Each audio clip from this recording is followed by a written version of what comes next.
queridos alunos, sejam todos bem-vindos. Eu sou a professora Michele Santos, professora de História, e acompanhem comigo o tema desta aula. Aula 14, Revisão e Avaliação. Vamos à nossa revisão?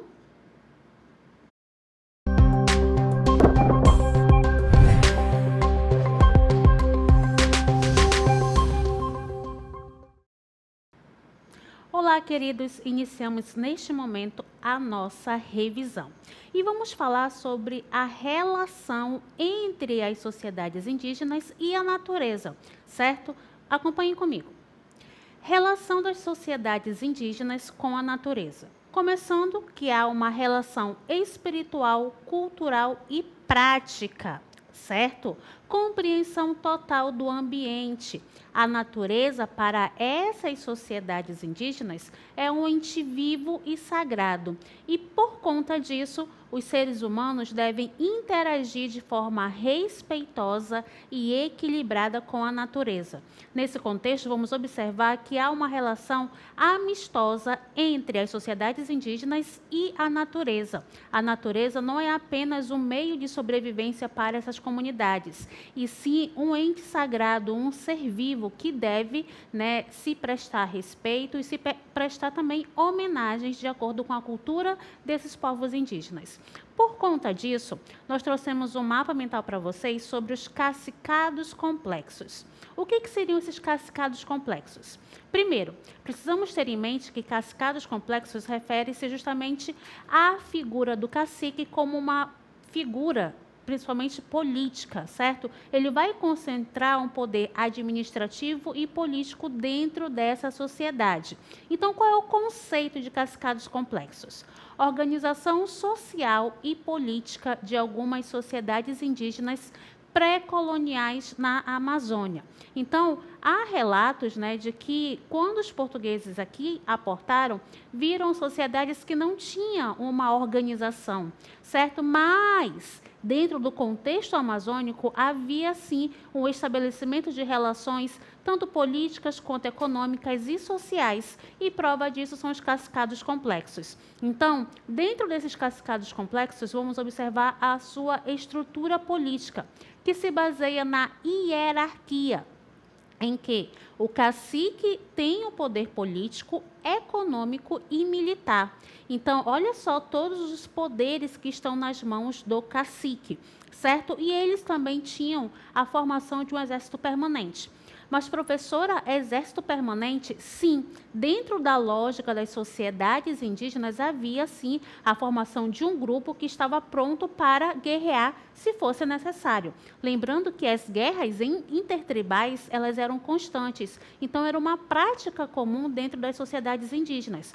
Porém, contudo, todavia, não podemos comparar esse exército permanente dos cacicados complexos com os exércitos que se constituíam na Europa, certo? Havia, sim, essa preocupação de defesa, essa preocupação de proteção do ambiente e também de se estabelecer alianças, que em alguns casos era ocasionada, elas eram feitas através de matrimônio, ou seja, através do casamento.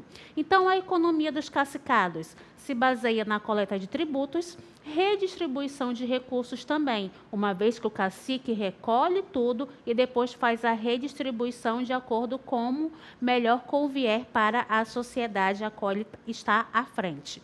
Qual é o legado desses cacicados?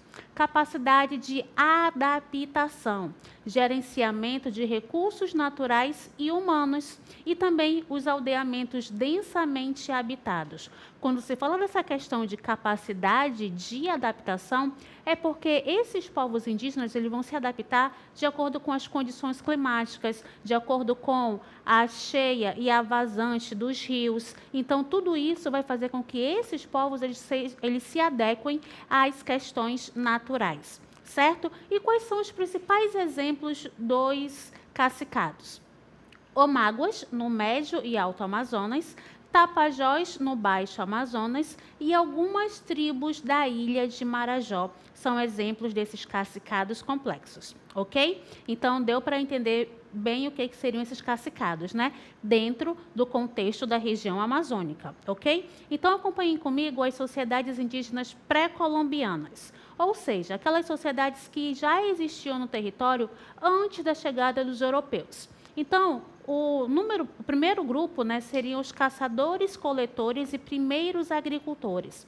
Era uma espécie de seminômades, em que eles utilizavam vastos recursos naturais para a caça, a pesca e coletas de plantas silvestres. Havia pouca transformação da natureza e também o desenvolvimento da roça de Coivara.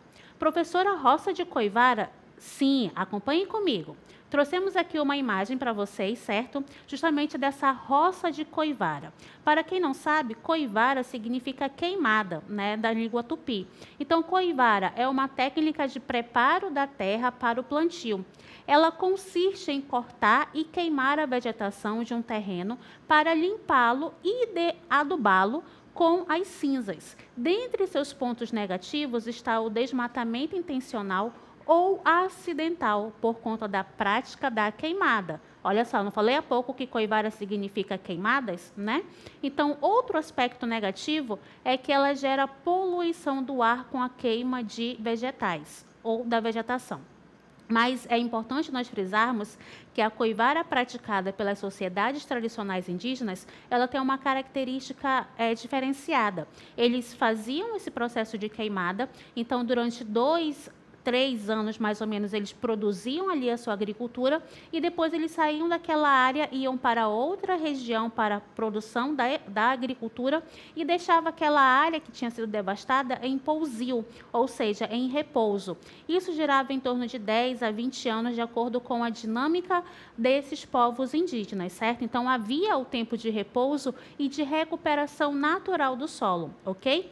Então, acompanhem comigo agora as sociedades indígenas pré-colombianas, já as sociedades complexas, que já vai ter uma característica de serem sedentárias. Então, vou desenvolver sistemas agrícolas avançados, construíram grandes estruturas de terra, como geoglifos, e as terras pretas de índio.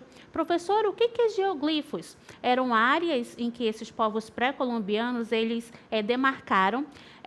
Essas áreas elas são vistas principalmente por via de satélite e também por conta do desmatamento que tem acontecido em larga escala dentro das florestas, principalmente na região amazônica. Então, essas áreas elas serviam para cultos ou cerimônias religiosas, certo? Não há registro de presença de moradias nessas áreas. Era mais uma área de delimitação de espaço, onde havia o ponto de encontro entre sociedades indígenas, certo? E também as terras pretas de índio. As alterações, né, que nós vamos observar nesse momento vai ser justamente em referência à questão da agricultura. Então, terras pretas de índio significa, né, TPI, e é o nome regional na Amazônia para solos com superfícies escuras. A sua origem está na ação humana proveniente de acúmulo de resíduos orgânicos e uso do fogo na sua carbonização. Apresentam elevada fertilidade com altos teores de fósforo, cálcio, zinco e manganês, além dos elevados estoques de carbono orgânico. Apresentam artefatos cerâmicos pré-colombianos. Então, observem nessa imagem que realmente tem uma terra preta, né, que é justamente uma área fértil, né, uma terra fértil propícia para a produção agrícola, certo? Então, vimos a relação entre as sociedades indígenas e a terra e vamos agora observar o período colonial, que começa entre 1530 e vai até 1822. Há registros históricos que esse período colonial começou em 1532. É um debate genérico, certo? Mas, geralmente, se utiliza a data 1530, que é quando há a expedição de Martim Afonso de Souza, que dá início ao processo colonizatório. Qual era o objetivo dessa expedição? combater e expulsar os franceses das costas brasileiras. Professora, mas a terra não era dos portugueses? Sim, mas havia a presença de corsários franceses nas terras brasileiras e eles fizeram acordos comerciais com alguns grupos indígenas, em que eles acabavam ali pegando o pau-brasil, que era a principal riqueza da época, e levando para a Europa. Por conta disso, houve a necessidade de organizar expedições em busca de metais preciosos, iniciar o povoamento da terra, criar órgãos administrativos para a defesa, a justiça e também a economia, e também a instalação do primeiro engenho para a produção açucareira. Então, tudo isso estava dentro do processo colonizatório da coroa portuguesa. E, para tanto, o território que fazia parte da América Portuguesa foi dividido em capitanias hereditárias. Acompanhem comigo o mapa. Nós temos aqui a presença desses lotes de terra que configuram as capitanias hereditárias, entre 1534 e 1536. Cada área dessa colorida faz referência a uma capitania hereditária, certo? Mas, de fato, o que eram essas capitanias?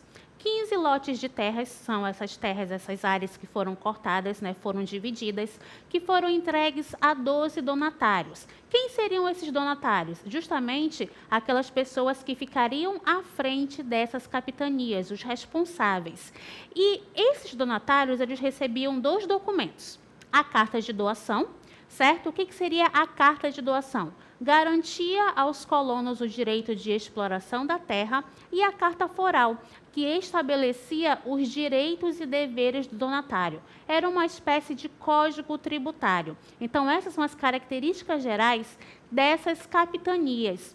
Porém, nós vamos observar que esse sistema, ele não acabou fracassando. Mas por que ele fracassa? Por que esse sistema colonial, esse sistema de capitania hereditária, ele vai fracassar? Acompanhem comigo. Nós temos algumas capitanias que foram abandonadas e outras nunca receberam seu donatário. Mas por que isso aconteceu? Primeiro, porque as terras não ofereciam lucro imediato. Segundo, que os donatários tinham que retirar do seu próprio bolso investimentos para essas capitanias, tornando inviável a sua presença aqui no território, certo? E havia também a questão de ataques constantes das tribos indígenas, ou de povos indígenas que lutavam contra a presença portuguesa em suas terras. É claro, as suas terras estavam sendo, vamos dizer assim, invadidas, então os povos indígenas lutavam para que os portugueses saíssem das suas terras, certo? E isso foi um problema para a implementação das capitanias hereditárias. Ok? Então, nós observamos aí os motivos para que essas capitanias elas fracassassem. Porém, houve 2 capitanias que prosperaram. Quais foram elas? Capitania de Pernambuco, comandada por Duarte Coelho, responsável por introduzir o cultivo da cana-de-açúcar. E a Capitania de São Vicente, comandada por Martim Afonso de Souza, graças ao tráfico de indígenas que realizavam naquelas terras, certo? Então, essas foram as 2 capitanias hereditárias. Acompanhem na próxima imagem, que nós temos novamente esse mapa, e aqui vocês podem ver quais foram as capitanias que, de fato, prosperaram, certo? Pernambuco, aqui, certo? E também São Vicente, aqui embaixo, tá? Foram as 2 capitanias que prosperaram. Capitanias que não tiveram a presença do seu donatário, nós podemos citar aqui a de Rio Grande do Norte, certo? E a de Itamaracá. Não teve a presença efetiva do seu donatário no território, ok? Então, por que houve o fracasso das capitanias hereditárias? Primeiro, grande extensão do território brasileiro, distância entre o Brasil e a Europa, e falta de meios para combater os indígenas. E uma forma para driblar esse processo, esse problema, foi justamente a criação dos governos gerais. Então, Governos gerais, né, 1549 a 1808. Estamos aqui na Praça Tomé de Souza. Essa praça foi a primeira praça construída dentro desse processo de colonização. E abrigou, melhor dizendo, os principais centros públicos que necessitavam para a administração da colônia, né, do território. Então, o governo geral, né, a função dele vai ser justamente reunir, ou seja, né, centralizar o poder. Contava com a presença justamente de alguns funcionários, como o ouvidor-mor, o provedor-mor e o capitão-mor.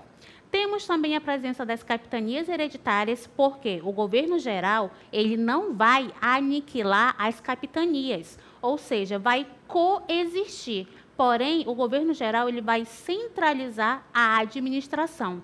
E também haverá a presença das câmaras municipais, que eram justamente aquelas administrações, vamos dizer assim, mais rurais, mais locais. Certo? Então, foi criado para garantir de forma centralizada o controle administrativo da colônia. Representavam os interesses da coroa portuguesa no Brasil. Não extinguiu o sistema de capitanias hereditárias, certo? Então, fixa na cabeça de vocês. O governo geral, ele começou a existir, mas as capitanias hereditárias também existiam, certo? Vamos observar também que o local escolhido é justamente a Baía de Todos os Santos, e prova disso é essa praça em que nós estamos inseridos, que fica em Salvador, na Bahia. Criação de cargos administrativos, quais foram eles? Ouvidor-mor, quem ouve, né, a justiça. Provedor-mor, que cuida do dinheiro. E capitão-mor, o que vai defender o território, certo? Temos os governadores gerais, Tomé de Souza, Duarte da Costa e Mendes Sá. Então, com Tomé de Souza vieram os primeiros religiosos, né? Houve a fundação da cidade de Salvador, houve também a presença, né? Uma estruturação e também a implementação da cana-de-açúcar como principal atividade econômica.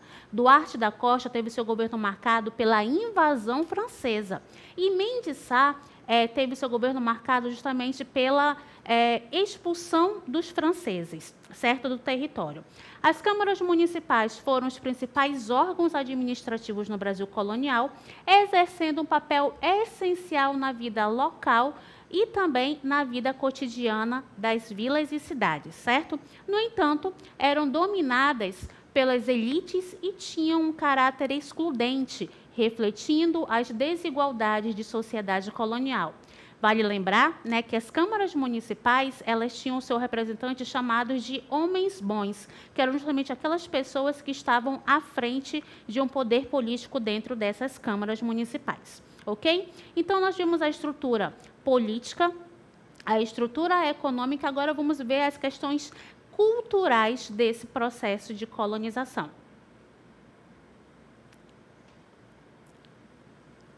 E para falar sobre as questões culturais, trouxemos aqui uma imagem que faz referência à cultura indígena, certo? Família de um chefe, nós temos aqui a presença dessa família, certo? E a cultura indígena, nós observamos o conhecimento sobre a fauna, a flora e os costumes alimentares que vão influenciar na cultura do Brasil atualmente. Tem influência nas danças e rituais e palavras do nosso vocabulário como tapioca, canoa e jacaré fazem parte de origem indígena, certo? A próxima imagem que nós veremos faz referência à cultura africana. Vocês estão vendo aqui esses negros africanos, né? Jogando capoeira. Então, faz parte da cultura dos africanos, introduziu ritmos musicais como samba e maracatu, cultivo de alimentos e artesanato, vai influenciar a religiosidade, com o candomblé e a umbanda, né, vindo justamente do sincretismo religioso, e vai desenvolver a capoeira como uma forma de resistência. Durante muito tempo na história, né, a capoeira ela foi proibida de ser praticada, certo? E, por fim, né, nós temos a cultura europeia, certo? Que nós vamos observar a imposição da língua portuguesa e catolicismo como religião oficial, a introdução da arquitetura barroca e a introdução das artes sacras, que nós podemos observar nas igrejas mais antigas que foram construídas no período colonial, certo? Então, essas imagens fazem justamente referência à cultura presente neste período de colonização. Houve a integração das três culturas, formando a nossa miscigenação atual e também fazendo parte da cultura pluricultural que nós temos atualmente no nosso território. Então, queridos, esta foi a nossa revisão e até a próxima.